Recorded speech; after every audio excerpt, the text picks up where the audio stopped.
Mantan Menteri Kesehatan Dr. Terawan Agus Putranto diberhentikan permanen sebagai anggota Ikatan Dokter Indonesia atau IDI. Pemberhentian Terawan diumumkan pada Muktabar IDI ke-31 di Banda Aceh. Pemberhentian permanen sejawat Dr. Terawan Agus Putranto Esperan sebagai anggota IDI. Di Indonesia ini, muktamar apapun gak pernah bersih dari campur tangan politik, sehingga wajar masyarakat juga melihatnya sebagai gerakan politik untuk menyingkirkan Dr. Terawan.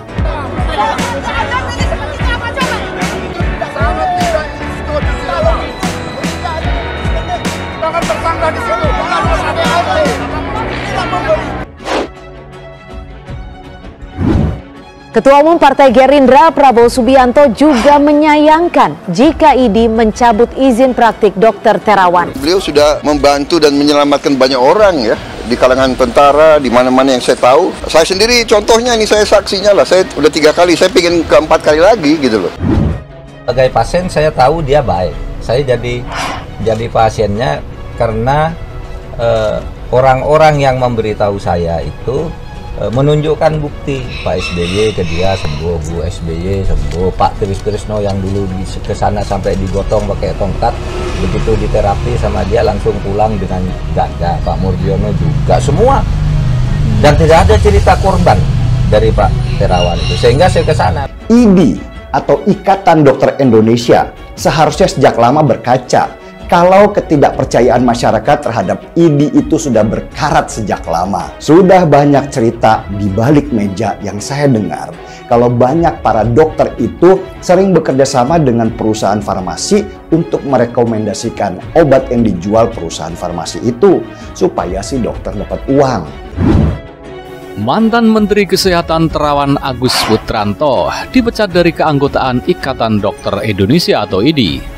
Menko Polhukam Mahfud MD mengaku pernah menjalani terapi cuci otak oleh Dr. Terawan dan divaksin Nusantara.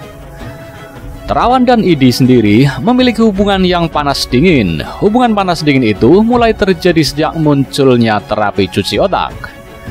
Kembali ke Mahfud, dia mengatakan sudah 2 kali terapi cuci otak. Karena merasa hasil terapi cuci otak bagus, dia kemudian mengajak istrinya untuk ikut terapi. Saya pernah 2 kali cuci otak atau DSA, Digital Subtraction Angiotherapy, ke Dr. Terawan, yakni ketika masih ketua MK sekitar tahun 2011 dan pada tahun 2017. Saya bukan ahli medis, tapi kalau perasaan saya sih hasilnya bagus. Keluhan langsung hilang, makanya saya sampai 2 kali dan yang kedua mengajak istri, kata Mahfud MD kepada detik.com pada Sabtu 26 Maret 2022. Selain pernah terapi dengan Dr. Terawan, Mahfud menuturkan dirinya juga mendapat suntikan vaksin Nusantara yang dicetuskan oleh Terawan. Mahfud mengaku usai mendapat vaksin Nusantara, imun tubuhnya meningkat. Saya juga sudah ikut minta vaksin Nusantara yang digarap oleh Pak Terawan sebelum dapat vaksin booster. Waktu mau booster, dulu kan pejabat non-tenaga medis atau TNI atau Polri masih harus antre atau nunggu. Tak bisa cepat, saya juga tak mau cari-cari booster lewat jalan tol, ujarnya. Ketika saya minta booster dan diberi oleh Menteri Kesehatan bahwa selain tenaga medis dan TNI Polri belum boleh booster, maka saya ambil vaksin Nusantara. Antibodi saya naik tinggi setelah divaksin Nusantara, lanjutnya. Meski merasa hasil kerja Dr. Terawan bagus, Mahfud tidak bisa memberikan komentar terkait dipecatnya Dr. Terawan dari IDI. Sebab sudah ada mekanisme dan aturan sendiri. Namun yang terpenting baginya adalah kesembuhan dan imun tubuh meningkat. Saya bukan ahli medis, jadi saya tidak bisa menanggapi apapun terkait pemberitaan Pak Terawan dari IDI. Itu sudah ada aturan dan mekanisme sendiri. Kalau saya sendiri sih, yang penting sembuh atau imun dari virus, imbuhnya.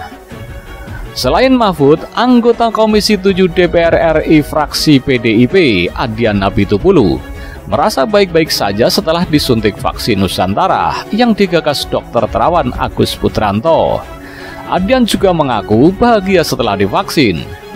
Saya mungkin satu dari yang sudah disuntik vaksin Nusantara dan sudah 53 atau 54 hari sampai saat ini. Kondisinya baik-baik saja, kata Adian dalam rapat Komisi 7 bersama Terawan di Komplek Parlemen Senayan, Jakarta pada Rabu 16 Juni 2021 lalu. Adian Apitupulu mengatakan tak mengalami gangguan setelah divaksin. Sambil bercanda, dia mengaku tak merasa tampan setelah disuntik vaksin Nusantara. Istri bahagia, kita bahagia, tidak ada gangguan medis yang saya alami, ketampanan tidak berkurang sama sekali, semua masih dalam kerangka normal, kata dia.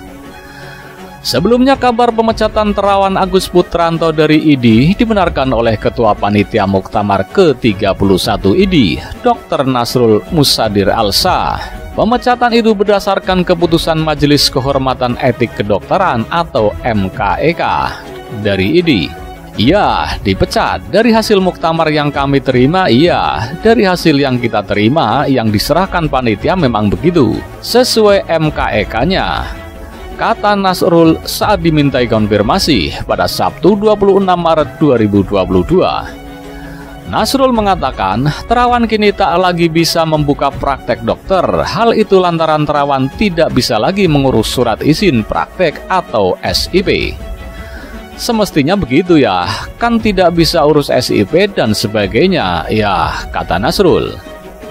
Seperti diketahui, pemecatan Dr. Terawan Agus Putranto dari keanggotaan Ikatan Dokter Indonesia atau IDI menuai kecaman anggota Dewan. Bisik-bisik legislator Senayan, ada oknum IDI yang bikin gaduh pemecatan Terawan. Dr. Terawan Agus Putranto dipecat sebagai keanggota IDI berdasarkan keputusan MKEK. Terawan dan IDI memiliki hubungan panas dingin sejak muncul terapi cuci otak. Terawan dipecat dalam muktamar ke-31 IDI yang digelar di Aceh. Terawan pun tidak diizinkan melakukan praktik kedokteran. Hal itu dikonfirmasi Ketua Panitia Muktamar ke-31, Dr. Nasrul Musadir Alsa pada Sabtu 26 Maret 2022. Sementara itu, Wakil Ketua DPR RI Sufni Dasko Ahmad menyebut pemecatan Dr. Terawan tidak sah. Dasko meminta polisi turun tangan menyelidiki oknum IDI yang dinilai bikin gaduh. Polisi diminta turun tangan karena pada saat muktamar itu ada oknum IDI yang membuat kegaduhan dengan membacakan surat dari majelis etik. Karena itu forum yang tidak sah, kata Dasko kepada wartawan. Pada Senin 28 Maret 2022. Dasko mengatakan, pada saat muktamar, mereka yang membacakan keputusan majelis tidak sah karena sudah demisioner. Sedangkan kepengurusan PBID yang baru belum dikukuhkan. Kan dari majelis itu kan dieksekusi PBID, sementara PBID-nya kan sudah demisioner yang lama. PBID yang baru belum diangkat, ujarnya. Lalu kemudian oleh oknum ini dicolong di forum itu untuk memecat gitu loh. Sehingga membuat gaduh, padahal di situ bukan hak oknum itu untuk mengumumkan soal rekomendasi Majelis Etik Kedokteran ini, ujar Dasko.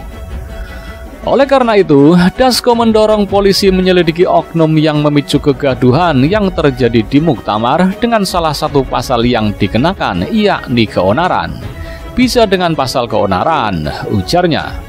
Dia meminta oknum yang membuat gaduh diproses hukum sehingga kejadian serupa tidak berulang dalam organisasi. Saya akan minta pihak kepolisian untuk menyelidiki oknum yang membuat gaduh ini dan proses secara hukum karena kejadian-kejadian seperti ini tidak boleh terulang, di mana hal-hal seharusnya dilakukan oleh sebuah organisasi, dilakukan oleh per orang-orang, kata Dasko. Sementara itu, Menteri Kesehatan Budi Gunadi Sadikin menyoroti polemik pemecatan Dr. Terawan dari Ikatan Dokter Indonesia atau IDI. Budi berjanji turun tangan membantu mediasi. Kami mengamati dinamika seputar perdebatan atau pertentangan antara Ikatan Dokter Indonesia dengan Dr. Terawan, ujar Budi dalam konferensi pers virtual Dinamika Profesi Kedokteran. Budi memahami, tiap organisasi profesi memiliki aturan yang mengikat bagi anggotanya. Meski demikian, dia mengatakan, Kemenkes bakal membantu mediasi IDI dengan anggotanya. Kami memahami bahwa masing-masing organisasi profesi memiliki anggaran rumah tangga masing-masing, ucapnya. Dia mengatakan undang-undang praktek kedokteran memberi amanah besar bagi IDI untuk membina dan mengawasi anggotanya.